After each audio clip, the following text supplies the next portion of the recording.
Yung anak kong pinipigilan ko ng kumain dahil busog na busog pa. Ayaw magpapigil. At talagang kukunin mo pa ulit talaga, ha? Wag na, tama na, enough na.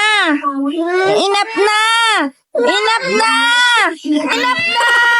Tama na kain, Gaydi. Ano ba yan? Tama na kain. Nagalit na siya, oh. Oh, namamalo na. Enough na kain.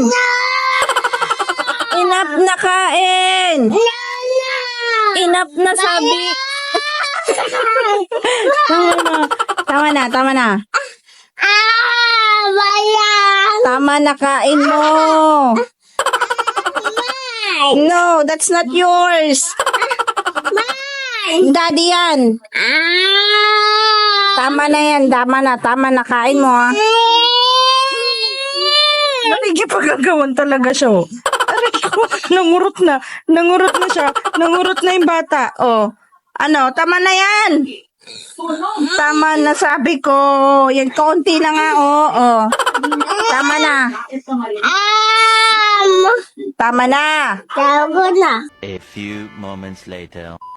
Oh, at ayan, ayaw na talaga magpapigil ni Gaydi. Yummy? Yummy.